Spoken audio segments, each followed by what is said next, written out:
Huge military aircraft from the US Air Force landing at airports in Moscow, St. Petersburg, Minsk, Kiev, Baku, Tashkent, Almaty, and other capitals across the former Soviet Union. Long queues for food stretch out, with elderly ladies clutching food packages, tears of gratitude in their eyes. It's a surreal image. Picture a Russian village with decaying houses, a horse-drawn carriage racing down the street as a peasant waves an American flag in joy. Where else and when could you see something like this? Friends, welcome to the Documentalist Project. Today's topic is a bit unusual but incredibly interesting: how America and the civilized world saved Russians from starvation.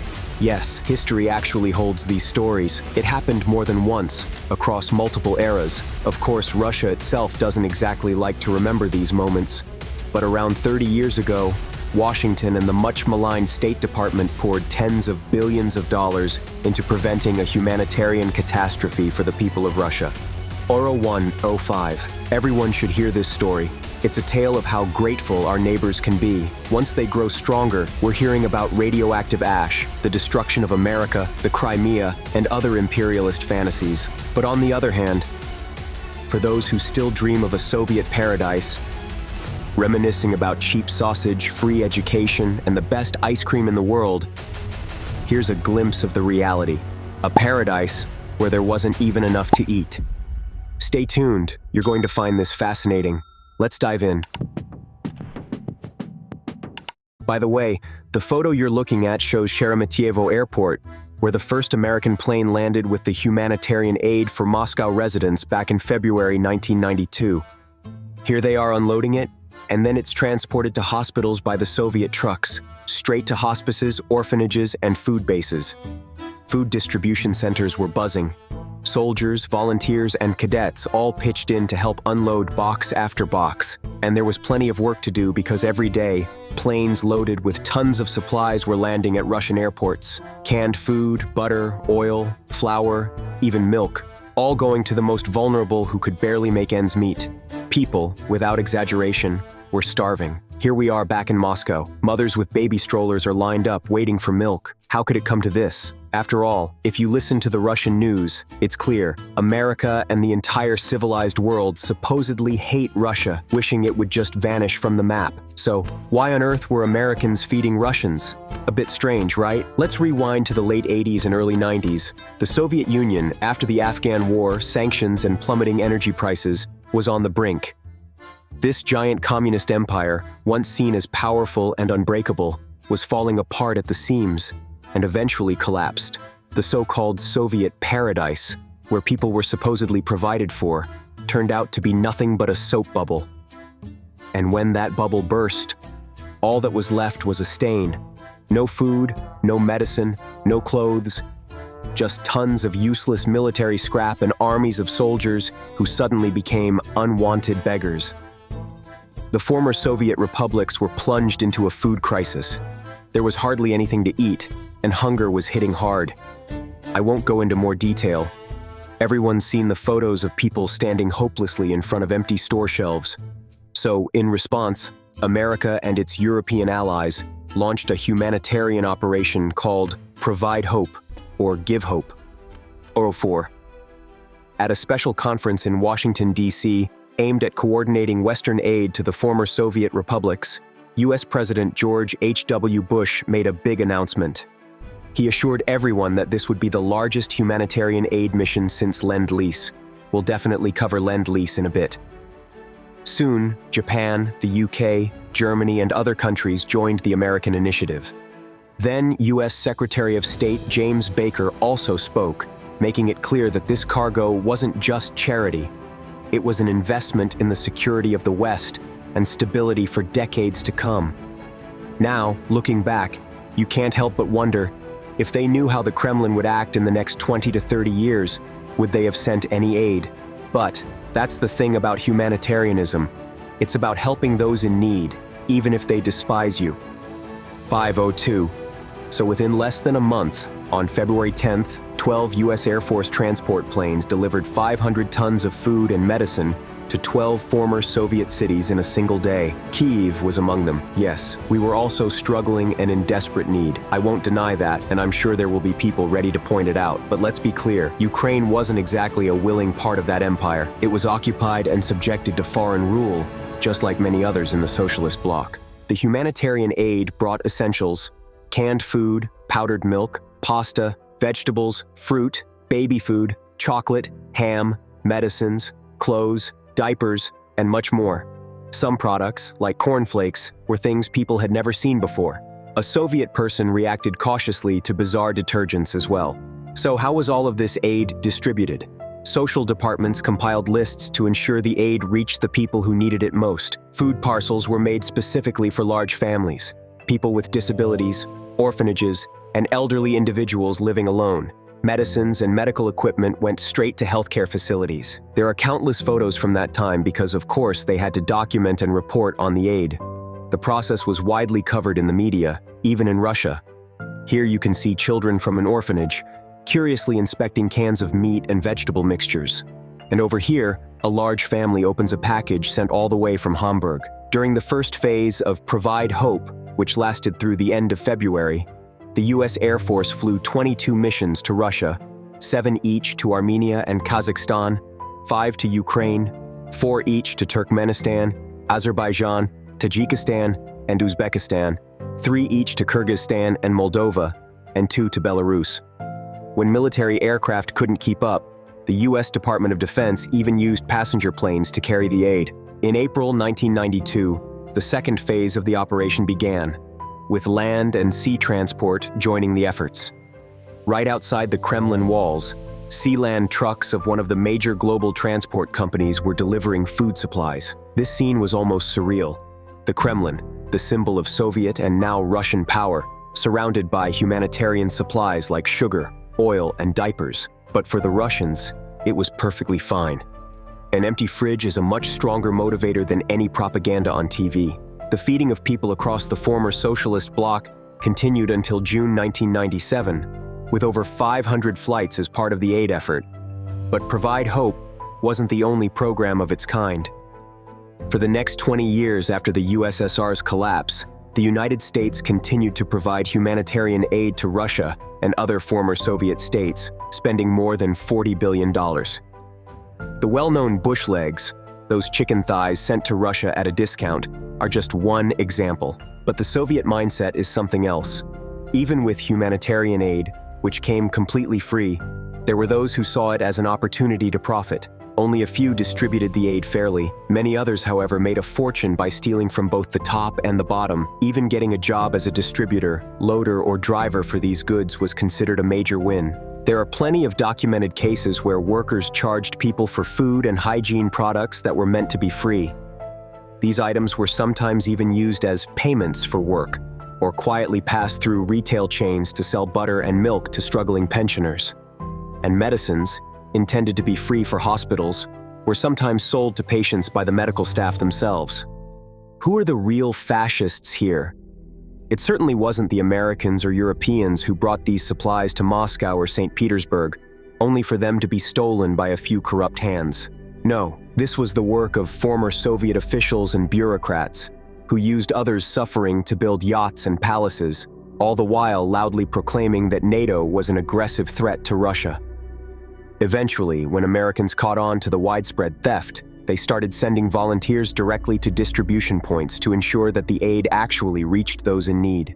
Alongside the physical aid, hundreds of American specialists started arriving in post-Soviet Russia. They weren't just dropping off equipment for hospitals, they were helping set it up and teaching people how to use it. This was the first time the United States got a real look at the Soviet medicine, which, to put it mildly, was almost non-existent. American newspapers ran stories about reusable syringes with needles so dull they could barely pierce skin or a vein, and about dental equipment were straight out of the 1950s, and hospital beds that looked like they were taken out of Germany in the second half of the 1940s. If you think America only stepped in to feed Russians in the 90s, think again. Up next, we'll dive into Lend-Lease and the famine during the Bolshevik era, when Lenin himself had to ask for help.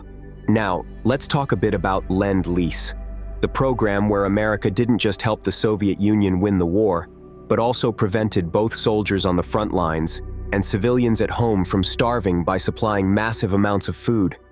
In fact, the quantity of some items sent by Americans far exceeded what the Soviet food industries could produce.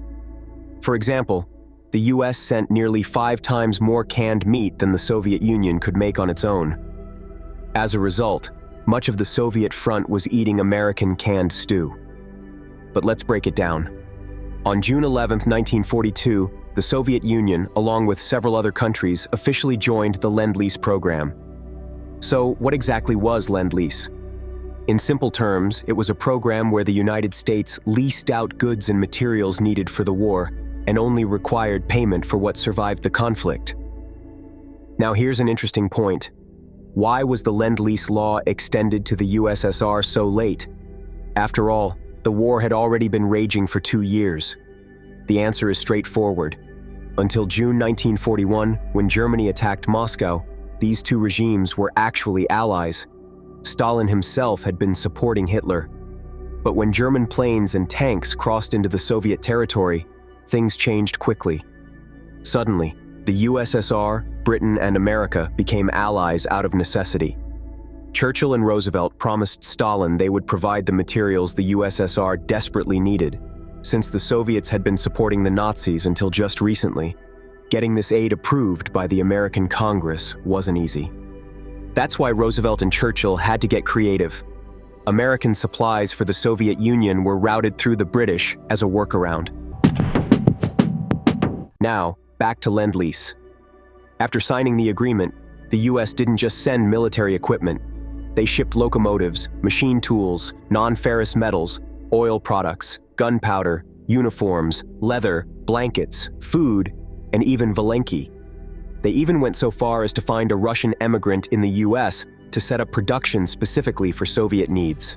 But, as usual, the Soviets responded in their own way. After the first shipments arrived, Soviet propaganda either quoted Stalin complaining about the quality of the planes and tanks or completely downplayed the existence of the American aid. It got so bad that in March 1943, the American ambassador to the USSR, William Harriman, couldn't hold back his resentment. The Soviet authorities were clearly trying to cover up the fact that they were receiving outside help. Obviously, the Soviet authorities wanted to keep up appearances, reassuring people that the Red Army was fighting this war alone. But for the devastated and starving Soviet Union, struggling after the brutal 1930s, Lend-Lease was nothing short of a lifeline. Soldiers remember tasting chocolate or cocoa for the first time during the war, and it was American-made. Anastas Mikoyan, who was in charge of supplies back then, even admitted, "By the fall of 1941, we had lost everything. Without the aid package, without American supplies of weapons, food, and warm clothes for the army, who knows how things would have turned out." But ironically, the Americans caused the most damage to Russians much earlier, in the early days of the Soviet rule when the Bolsheviks took power. In 1921-1922, the entire European part of what was then Russia was devastated by famine. Natural factors like drought played a role, but so did politics, the First World War, the October Revolution, internal chaos. The population was drained by endless demands for the army, plus various gangs and factions pillaging the countryside. The Bolsheviks confiscated every last bit of grain, and those who resisted their policies paid the price. For a while, the Soviet government pretended the problem didn't exist. But when the harvest of 1921 failed, they had no choice but to admit that a terrible famine was sweeping across a vast area from the Ural region to the Black Sea, and they couldn't handle it alone. At Lenin's request, writer Maxim Gorky, who was seen as politically neutral, published an appeal in the Western press, calling on all honest people to help millions of starving Russians.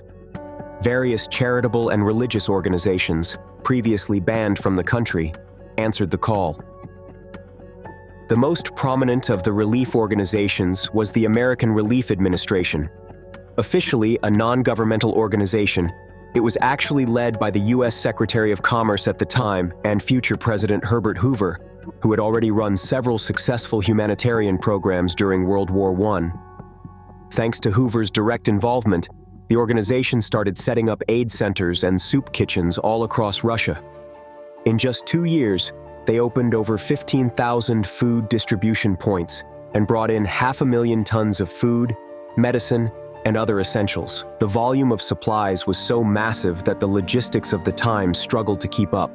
With the state of Russian railways, it was unclear how they could handle such a load.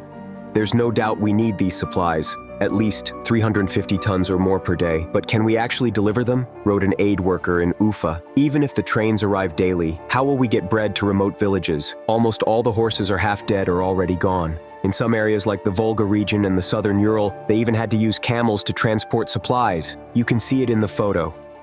Beyond food, Americans provided medicine, set up hospitals, pharmacies, and medical aid stations. One of the biggest issues was vaccination. Russian peasants, however, saw it as something strange and unnatural, even calling it a devilish freak. So, the relief organization started requiring people to get a medical certificate in order to receive food rations. This led to 9 million people getting vaccinated, which helped reduce deaths from various epidemics and diseases. The American Relief Administration hit its peak in the summer of 1922. Writer Korny Tchaikovsky recalled that a new word had popped up in children's language, Americanize. It meant to eat to your heart's content. On their way home, kids would say, "The Americans fed me well today." Or if they did well in school, they'd say, "I studied American style."